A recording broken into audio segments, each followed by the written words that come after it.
दोस्तों, आज बात करेंगे पंतनगर विश्वविद्यालय में ख़त्म होते अंतिम वर्ष के दौरान यहाँ के कर्मचारी अधिकारियों को आयकर कैलकुलेशन शीट की गणना करके विभाग को देना पड़ता है, ताकि इसमें कितना हमें आयकर पड़ रहा है और आयकर के दायरे में है और कितने आयकर दायरे से बच सकते हैं। हमारे कितने वर्ष में कितनी आय हुई है, यानी कितनी इनकम हुई है, और कितने हमारे डिडक्शन हैं, और कितना हमने वर्ष भर में बचत की है या सेविंग की, उन सब की गणना देना होता है, जिसे इनकम टैक्स कैलकुलेशन शीट कहा जाता है। ये न देने पर फरवरी माह की सैलरी नहीं निकल पाती है, क्योंकि जो भी कटौतियाँ बचत होती हैं सब इसी में करना पड़ता है। चलिए आइए जानते हैं आगे की प्रोसेस। हम NIC द्वारा दिए गए सॉफ्टवेयर सभी के पास मिलता है, जितने भी कर्मचारी अधिकारी हैं सभी को मिला हुआ है। इनके GPF नंबर और CPF नंबर से मिलते हैं। अब ये कर्सर देख रहे हैं, इसमें जो है यहाँ लॉगिन पे जाएंगे। लॉगिन करके हमने खोला हुआ है यूज़र लॉगिन पे। यहाँ पे हम GBPU डाल देंगे, GBPU_C या G, जो भी GPF या CPF नंबर होगा वो कर लेंगे। CPF नंबर है तो उसके आगे जो भी संख्या हमको मिली होगी नियंत्रक के द्वारा, या GPF नंबर जो मिला होगा CPF है तो C और GPF है G डाल देंगे। पासवर्ड जो उनके द्वारा बनाया गया होगा और ये कैप्चर कोड होता है, इसमें डाल के हम ओके कर देंगे। अभी इसमें हम डालते हैं पासवर्ड।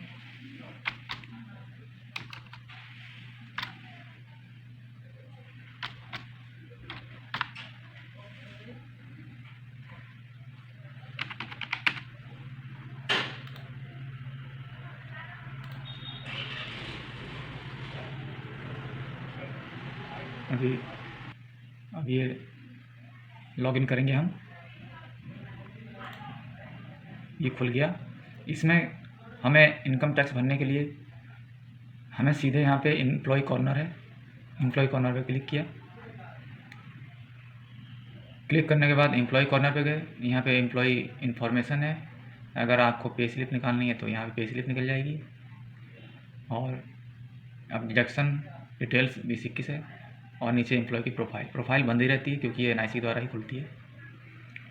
अब हम इसको क्लिक करते हैं, डिडक्शन डिटेल्स 21-22। यहाँ क्लिक किया तो यहाँ लिखा हुआ है इनकम टैक्स कैलकुलेशन शीट 2021 से 22, और आपको इनकम टैक्स स्टेटमेंट निकालना है तो यहाँ पे व्यू इनकम टैक्स स्टेटमेंट करेंगे। और आपने जब भर लिया है इनकम टैक्स तो यहाँ पे view income tax calculation report 21-22 देख सकते हैं। ये तब दिखेगी जब यहाँ भरा होगा।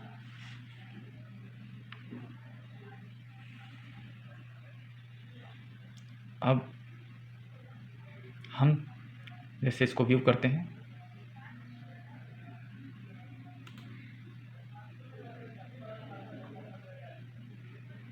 व्यू करने पे ये सेव मांग रहा है, हमने सेव कर लिया व्यू इनकम टैक्स स्टेटमेंट को। अब हम गए यहाँ पे डाउनलोड में। ये मेरे यहाँ पॉपअप ब्लॉक है, इसलिए ऐसा हो रहा है। अब इसको हम क्लिक करते हैं तो हम आपको दिखाते हैं। ये देखिए, इसमें हम इसको बड़ा कर ले रहे हैं। इसमें देखिए जो कर्सर चल रहा है, ये इसमें पूरा डाटा मार्च से लेकर के जनवरी तक होता है। 12 महीने की इनकम, बोनस या कोई एरियर आपको मिला हो तो यहाँ पे होता है टोटल इनकम। इसमें जनवरी तक होता है। फरवरी माह की जो सैलरी डाली जाती है वो जो जनवरी होता है वही फरवरी होता है। उसी में जो डिडक्शन है GPF या CPF वो उतना ही इसमें जोड़ करके इसको हम इनकम टैक्स कैलकुलेशन शीट में लिख देंगे। जैसे यहाँ ग्रॉस है या सैलरी है तो उसमें ये चीज़ यहाँ पे जोड़ के फरवरी माह का वहाँ लिख देंगे। ऐसे यहाँ पे CPF या GPF है, फरवरी माह का जोड़ के तो इसमें मार्च से फरवरी तक का जोड़ के पूरा लिख देंगे। लेकिन इनकम टैक्स जब हम डालेंगे तो इनकम टैक्स कुछ नहीं, कोई गणना नहीं होगी, क्योंकि ये अंत में ही निकलेगा बिल्कुल से। तो ये रहा annual statement of income tax financial year 2021-22 का प्रोफार्मा जो एम्प्लॉय के द्वारा होता है। जो इनकम होती है वो उसमें ही पूरी डिटेल होती है। अब इसको बंद कर देते हैं। अब हम इनकम टैक्स कैलकुलेशन शीट पर चलते हैं। अब यहाँ पूछ रहा है वेदर, देख सकते हैं whether option for taxation under section 115 BAC, जबकि विकल्प कर निर्धारण के लिए अंडर सेक्शन 115 BAC क्या है। Total income shall be computed, पूरी टोटल इनकम की गणना की जाएगी without specified exemption or deductions, यानी कि बिना किसी कटौतियों के और बिना छूट के, छूट और कटौतियों की विशेष के बिना टोटल इनकम की गणना की जाएगी। अगर आप 115 BAC इसके अंतर्गत जो छूट और कटौतियों का लाभ नहीं लेना चाहते हैं तो आप इसको यस करेंगे। अगर आपकी बचत है और बचत को आप शो करना चाहते हैं और उसके माध्यम से आयकर की गणना करना चाहते हैं तो आप उसको यस करेंगे। ये खास तौर से उनके लिए है जो जिनके पास 80C में जैसे कि LIC, GPF और कम है, GPF कम कटा रहे हैं, LIC हैं, बचत हैं, अपने बचत को शो करना चाहते हैं और इस बचत को इनकम आयकर की गणना के समय डालना चाहते हैं कि ताकि हम बचत कैसे हम आयकर के दायरे से या हमारा इनकम टैक्स ना कटे, तो वो लोग उसको नो कर सकते हैं। और जो जिनकी इनकम ज़्यादा है तो वो लोग देख सकते हैं इसको भर के कि किस में उनको बेनिफिट है। भारत सरकार के द्वारा इसमें हर वर्ष हम अलग अलग चेंजेस कर सकते हैं। 115 BAC के अंतर्गत भर सकते हैं और 115 BAC के अंतर्गत नहीं भर सकते हैं। पुराने प्रोफार्मा में और न्यू प्रोफार्मा में कहा जाता है कि किसी में भर सकते हैं। अब बात आती है, अब हम यहाँ पे भरेंगे, हमें 115 BAC के अंतर्गत नहीं भरना है तो हम नो करेंगे, क्योंकि यहाँ पे बचत कटौतियों का विशेष यहाँ पर है। अब देखते हैं gross income during financial year 21-22, देख रहे हैं आप।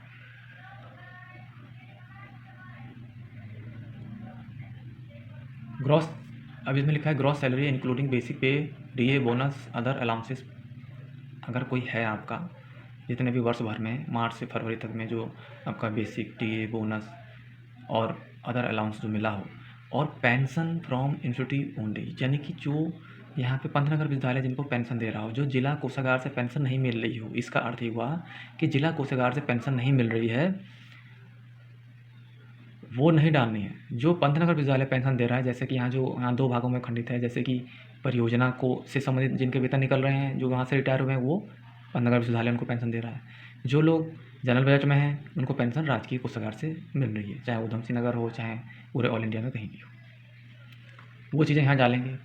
पर रिक्विजिट यानी कोई लाभ अनुलाभ मिला हो वो हम यहाँ डाल देंगे, ऐड हो जाएगा, ऐसे यहाँ पे डाल देंगे।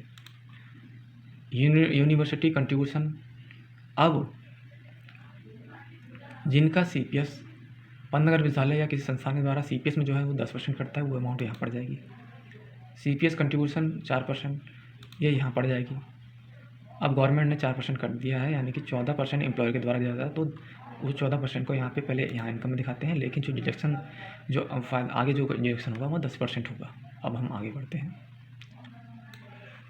रिम्बर्समेंट ऑफ मेडिकल एक्सपेंस, ये जो रिम्बर्समेंट किसी ने लिया होगा, जो अपने जैसे में चिकित्सा पे जो खर्च किए होंगे, फिर बाद में विभाग में प्रस्तुत करके नियंत्रक अस्पताल के माध्यम से जो चेक इशू होते हैं कि कितनी मुख्य रूप से सरकारी दर पे जो पैसा मिलता है, वो उसमें से जो चेक मिला होता है वो रिम्बर्समेंट और मेडिकल एक्सपेंसेस का चेक कहते हैं। वो अमाउंट यहाँ दिखाई जाएगी, उस वित्तीय वर्ष में आपने कितने रुपये का लिया है वो चीज़ यहाँ आएगी। ट्रांसपोर्ट अलाउंस यदि कोई मिलता है तो उसमें दिखाएंगे। टर्मिनल लीव, जैसे कोई कर्मचारी रिटायर हो जाता है और उसको 300 दिन का या जितने उसमें अर्न लीव बची होती हैं जो उसने अर्जित किया होता है, उतना अमाउंट मान लीजिए किसी का जैसे कि 5 लाख रुपये बना है तो हम यहाँ 5 लाख डाल देंगे और उसके बाद से यहाँ पे कैलकुलेट कर देंगे, तो कैलकुलेट करके वो इनकम यहाँ, इन सब की इनकम यहाँ आ जाएगी।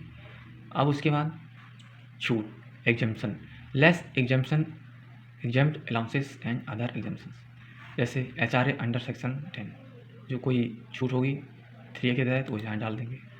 HRA @ 300 rupees per month if place of posting of height 1000 metre या उससे अधिक की ऊंचाई पर पोस्टिंग है तो 300 रुपये पर मंथ HRA छूट होगी। टर्नल लीव, इसमें मैंने कहा जैसे कि ऊपर 5 लाख है, 3 लाख रुपये तक तो यहाँ आ जाएगा जब हम डालेंगे तो यहाँ पे आ जाएगा। यहाँ पे जैसे हमने 5 लाख डाला तो यहाँ पे 3 लाख रुपये एग्जाम्प्ट करेगा। अंडर सेक्शन स्टैंडर्ड डिडक्शन 50,000 रुपये तक गवर्नमेंट ने रखा है, वो यहाँ पे छूट मिलेगी, वो हम डालेंगे तो यहाँ पे वो लेस हो जाएगा। सपोज़ कीजिए जैसे कि हमने 6 लाख रुपये डाले, 6 लाख डाले तो देखिए ये हो गया यहाँ पे स्टैंडर्ड डिडक्शन। अगर और कुछ भी होता तो वहाँ लेस हो जाता। ठीक है, तो ये यहाँ से 6 लाख में से स्टैंडर्ड डिडक्शन 50,000 कट गया तो 5,50,000 बचा। ये हो गई इनकम चार्जेबल अंडर हेड इतना। ठीक है, हम नीचे आते हैं, हाउस प्रॉपर्टी इनकम। अब इसमें लिखा है अगला कि हाउस प्रॉपर्टी इनकम, कि हाउस प्रॉपर्टी इनकम में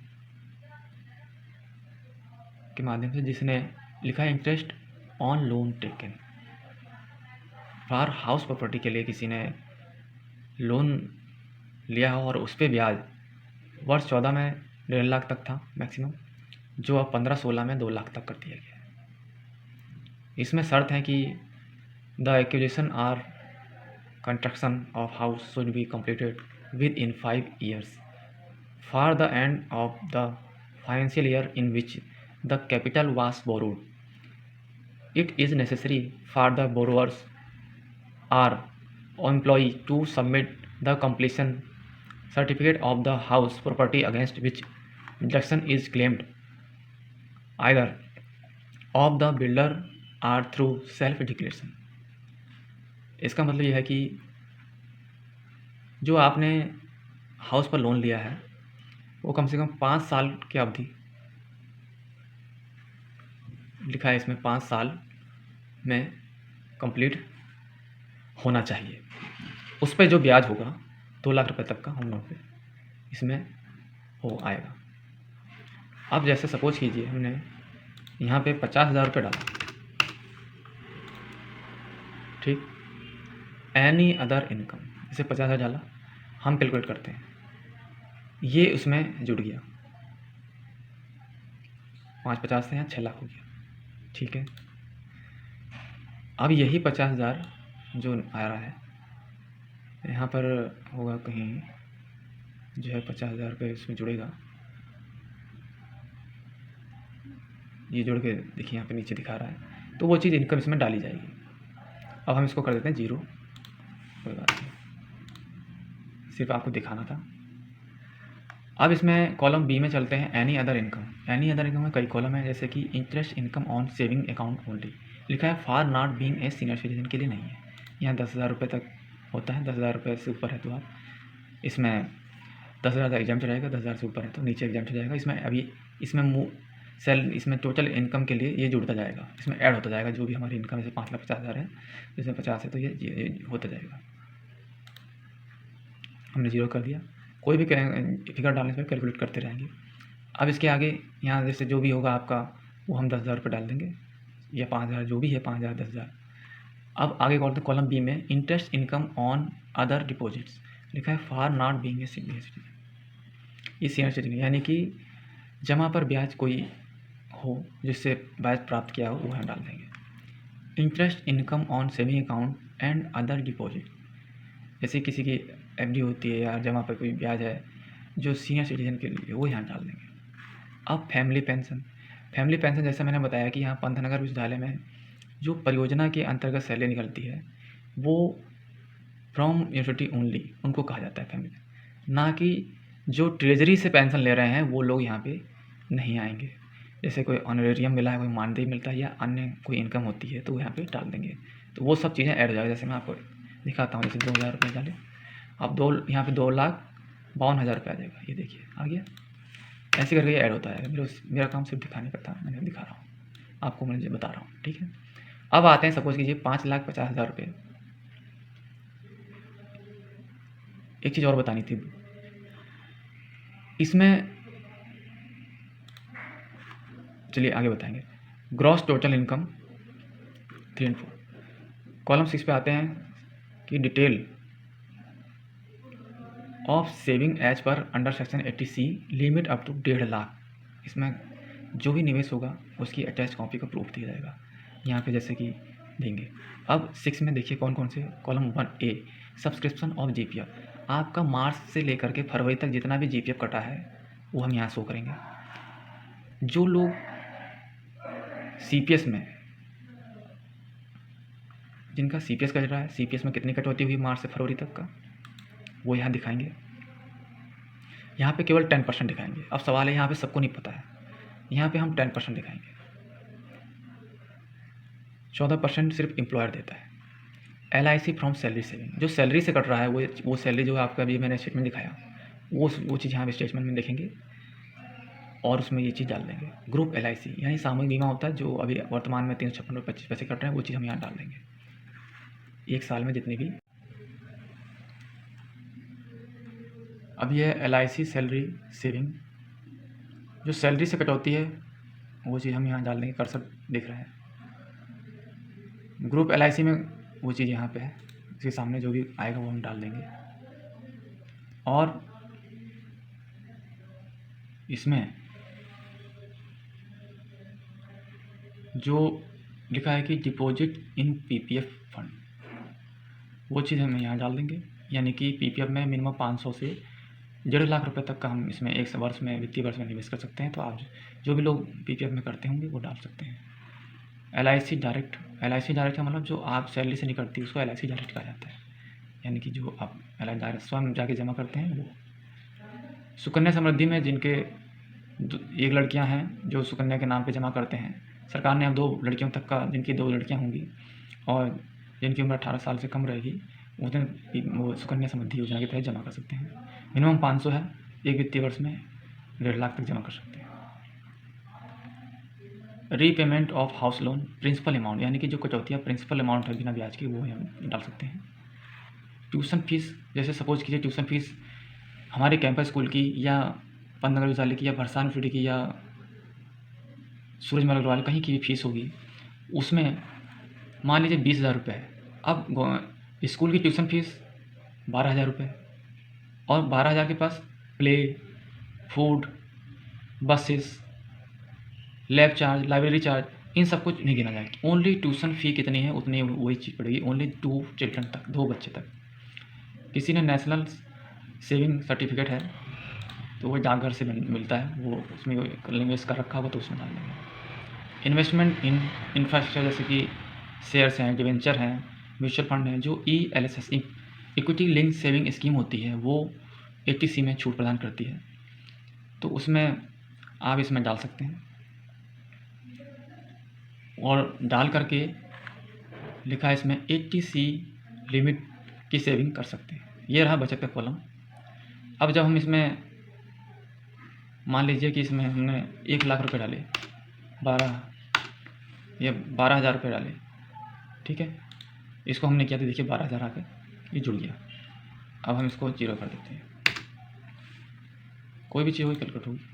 अब हम इसको आगे बढ़ते हैं। ये तो हो गई 80C की बातें। लिखा है कि total saving investment allowable up to 1.5 lakh maximum.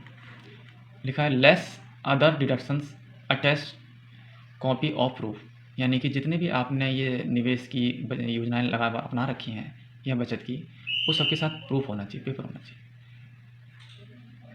7 में आते हैं health insurance premium under section 80D के अंतर्गत। यहाँ 25,000 रुपये तक, जैसे आपका 35,000 रुपये है तो केवल इसमें 25,000 रुपये तक ही छूट मिलेगी। डाल करके आप इन आयकर के दायरे में बच सकते हैं। Interest on loan for higher education पे कोई अगर आपने शैक्षिक लोन लिया उच्च शिक्षा के लिए, उस पर छूट मिलेगी ब्याज पे। डोनेशन, यानी कि किसी पार्टी को या कहीं दान किया गया है तो डोनेशन अंडर सेक्शन 80C के तहत डोनेशन एक्चुअली 2,000 से ऊपर लिखा है अलाउबल, और उसके साथ आपके पास प्रूफ भी होना चाहिए। लिखा है unless the amount is paid by any mode other than cash, cash नहीं चेक से होना चाहिए पेमेंट, तो उसको माना जाएगा, और उसके साथ रसीद भी होनी चाहिए। डिडक्शन फॉर डिसेबल्ड पर्सन होगा तो 80U के तहत आएगा। Deduction in respect of 80D इसमें हो जाएगा, यहाँ पे आपके लिए नहीं है। ऊपर बढ़ते हैं। Under section 80 TTA interest income on saving account, जैसा मैंने ऊपर बताया था कि आपका जो ब्याज बचत पे ब्याज होगा वो 10,000 तक का, वो ऊपर इनकम में जुड़ेगा, नीचे लेस हो जाएगा। ये मैं दिखा भी देता हूँ आपको कि कैसे लेस होगा। जैसे कि आपने यहाँ पे जैसे 10,000 रुपये डाला, मान लीजिए 1,000 रुपये डाला, यहाँ कैलकुलेट किया और 1,000 रुपये नीचे शो करेगा। दिखाता हूँ, ये देखिए एफ में under section 80 TTA interest income on saving account 10,000 रुपये, 1,000 रुपये डाला, मैं नहीं कर रहा। अब मैं इसको, ये हो गया, ठीक है। 80 TTB interest income on saving and other deposits, 50,000 रुपये तक का इसमें आ सकता है, ये ठीक है। यूनिवर्सिटी कंट्रीब्यूशन नीचे कॉलम के, university contribution under section 80 CCD2 up to 10%, ठीक है। तो यहाँ पर जैसे मैंने बताया था, ऊपर दिखाता हूँ मैं आपको, इसको हम 0 कर देते हैं। जैसे यहाँ मैंने दिखाया था ऊपर कि 10% और 14% अलग अलग है, दोनों पहले इनकम में जुड़ेंगी, उसके बाद जो बेनिफिट्स मिलेंगे, ये केवल बेनिफिट CPS के लिए होता है। तो CPS में 10% जो होगा यहाँ छूट मिल जाएगी।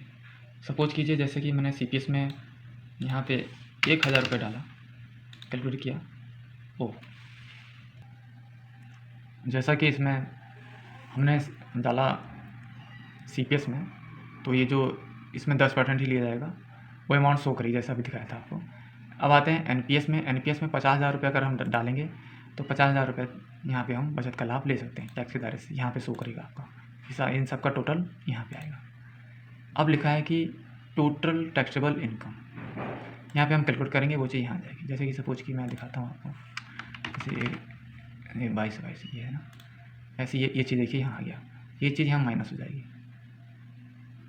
अब मैं यहाँ पे 0 कर देता हूँ।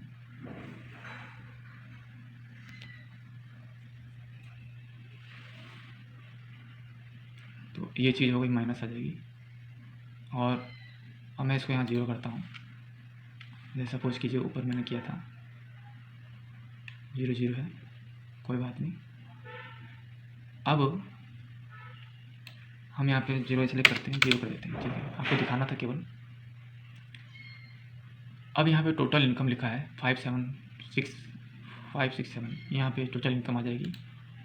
और लिखा है कि राउंड ऑफ नियरेस्ट 10 रुपी, यानी कि 10 के राउंड में लेगा। जैसे कि सपोज कीजिए 8 रुपये 50 पैसे है तो 9 हो जाएगा।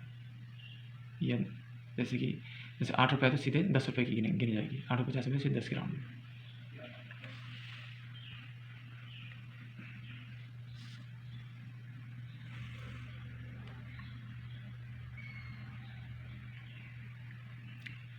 टैक्स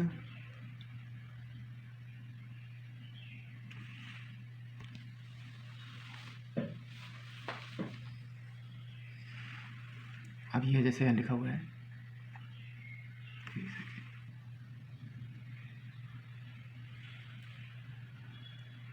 अब यहाँ लिखा हुआ है कि tax on rounded income as per given. जैसे अभी हम थे, जैसे कि यहाँ पे लिखा है कि tax on total rounded off income, तो वो राउंड करके वो चीज़ फिगर यहाँ पे बता देगा। जैसे हम कैलकुलेट करेंगे तो ये भी यहाँ पे कैलकुलेट हो जाएगा, और कैलकुलेट करके वहाँ पे टोटल इनकम, यानी कि जो हमारी इनकम और से बचत जो हमने ATC में की थी, और इसमें से नीचे इसमें लाभ लिया हमने, तो जैसे कि ये ATC में थी हमारी बचत ऊपर ATC लिमिट में, और नीचे थी ATD में, इस तरह से करके जो भी था उसमें से जो घट के आया है वो यहाँ पे आता है, यहाँ टोटल इस वाले कॉलम में माइनस करके टोटल इनकम से जो हमारी बचत है 1.5 लाख रुपए तक ऊपर थी, और ये जो 80 डी में 80 CCD में इसमें करके लेस करके जो बचता है उस पर टैक्स लगाया जाएगा। यहाँ टोटल इनकम टैक्स, यहाँ पे टैक्स लगता है total income, total taxable income, यहाँ पे शो करें। अब यहाँ से गणना 10 रुपये के राउंड में ली जाएगी यहाँ पे। जैसे कि 5,09,12 है तो 920 हो जाएगा। Tax on total round of, वो भी चीज़ यहाँ पे राउंड करेंगे। Less tax maximum 12,500। Total income 5 lakh under section 87A। Total income 5 lakh अगर है तो यहाँ पे शो नहीं करेगा। अब मैं दिखाता हूँ आपको। जैसे कि सपोज कीजिए यहाँ पे हमने 7 लाख रुपए डाले यहाँ पे, तो ये देख सकते हैं 7 लाख रुपए डाले, और ये इसमें से 50,000 रुपये स्टैंडर्ड डिडक्शन करके 6,50,000 रुपये हुआ। यहाँ पे जो हमारा GPF था सपोज 50,000 रुपये है, वो हमने क्लिक किया, 50,000 आ गया। अब उसके बाद हेल्थ इंश्योरेंस होगा तो डाल सकते हैं, नहीं होगा तो कैलकुलेट कर लिया। यहाँ देखिए टोटल टैक्सेबल इनकम 6 लाख रुपये आ रहा है, दिखा है। ऐसे आप समझ सकते हैं आराम से। टोटल टैक्सेबल इनकम 6 लाख है, राउंड में ही पूरा चल रहा है, इसमें कोई दिक्कत नहीं है। Total tax on total rounded off income में 32,500 टैक्स पड़ रहा है। और यहाँ पे total income 5 lakh under section 87A। यहाँ पे 6 लाख है, 6 लाख तक तो इसमें अभी शून्य आ रहा है इसमें। और टैक्स 9 और 10 को जोड़ेंगे तो यहाँ पे आएगा, कहाँ गया ये है कॉलम, 32,500 में इस पे टैक्स लगाया उन्होंने। सर चार्जेस 10, 15, 25, 37%, इसमें कोई ऐसा सर चार्जेस नहीं लगेगा। Tax income tax including sir charge, वही टोटल वाले जो ऊपर थी 11 और 12 में जो था वही चीज़ यहाँ पे जोड़ देंगे। अब 4% हेल्थ एंड एजुकेशन पे लगाया गया है, तो 4% 1,300 रुपये आ गया यहाँ पे। टोटल टैक्स पेबल यानी कि 13 और 14 का आ गया, 13 और 14, 13 32,500, ये 4% ये जोड़ के 33,800 आ रहा है। लेस रिलीफ अंडर सेक्शन 18, इसमें कुछ नहीं, कोई रिलीफ नहीं मिला। टोटल टैक्स पेबल ये है हमारा, जो हमने जो ऊपर दिया था 7 लाख रुपए जो डाले थे, इनकम हुई थी 50,000 स्टैंडर्ड डिडक्शन मिला, उस पर 50,000 रुपये का हमने GPF मान लो किसी कर्मचारी का कटवाया होगा, उस पर इतनी छूट मिली। तो उसमें से अब यहाँ पे जो बताया था ना टोटल टैक्सेबल इनकम 6 लाख रुपए पे, ये इनकी देयता बनती है। अब 33,800 आ रहा है। टोटल टैक्स पेबल राउंडेड देखिए 10 का राउंड है, 33,800 है। अगर सपोज कीजिए इन्होंने 10 मान लो 1,000 रुपये ये मार्च से लेके जनवरी तक वर्ष में, जो मार्च से लेके वित्तीय वर्ष और 1 अप्रैल से 31 मार्च होता है, उसमें मार्च से लेकर के जनवरी तक का मान लो जो 10,000 रुपये करवाया होगा इनकम टैक्स, तो अब हम इसको लेस करेंगे। लिखा है इसमें less income tax deducted from the salary paid by university only, जिसने इसका मतलब हुआ कि कर्मचारी के सैलरी से प्रति माह जो काटा गया होगा इन आयकर का रुपया, वो विश्वविद्यालय या एम्प्लॉयर जमा करता है उसके पैन नंबर पे आयकर विभाग में, तो वो ये कटौतियाँ होती हैं इसमें। इसका मतलब ये हुआ तो 10,000 रुपये डाला है। अब लिखा है कि balance income tax to be deducted from the salary paid by university only, जो विश्वविद्यालय ने जमा किया है आपके सैलरी से काट के विश्वविद्यालय ने आयकर विभाग में जमा किया है आपके पैन नंबर पर, वो चीज़ हमने यहाँ दिखा दी। अब जो बैलेंस बचा है जैसे 33,800 है, उसमें 10,000 काटना तो 33,800 है, पर 10,000 काटा है, तो हम इसको कैलकुलेट करते हैं। वो चीज़ हमारी आपकी फरवरी की सैलरी से काट ली जाएगा, तब आपको वेतन ड्रॉ कर दिया जाएगा। अब हम इसको कैलकुलेट करते हैं। देखिए 33,800 था प्रति माह, मार्च से जनवरी तक का 10,000 रुपये कटा, 33,800 रुपये आपकी देयता होती है, जो कि इसमें फरवरी की सैलरी में कैलकुलेशन शीट इसको करके निकाल के फिल करके, और इसके साथ जितनी बचत थी हमारी वो हम लगा करके पैन कार्ड की फ़ोटोकॉपी लगा के उस पर पीछे हस्ताक्षर करके वो आप जहाँ सैलरी ड्रॉ होती है वो आप देंगे। जब ये सब पूरा फिल हो जाएगा तो यहाँ सेव बटन है, सेव करके यहाँ पे सेव हो जाएगा। अब बात करते हैं कि कैसे प्रिंट निकालें सेव होने पर। यहाँ डायरेक्शन में गए, व्यू कैलकुलेशन रिपोर्ट में गए,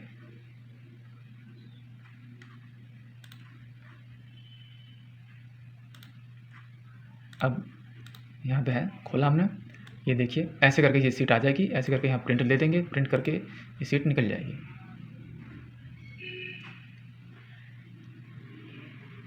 यहाँ पे प्रिंट दे देंगे, प्रिंट करके प्रिंट 2 पेज होंगे और प्रिंट दे देंगे, प्रिंट निकल जाएगा। ये तो रहा ये फिलअप करने का, और इसका प्रिंट निकाल के अब यहाँ पे आप जो है सिग्नेचर कर देंगे और यहाँ डेट डाल देंगे और ये आप अपने विभाग में दे देंगे। ये तो रहा ये यहाँ से निकल जाएगा। अब इसके बाद हम इसको आईडी को लॉग कर देंगे।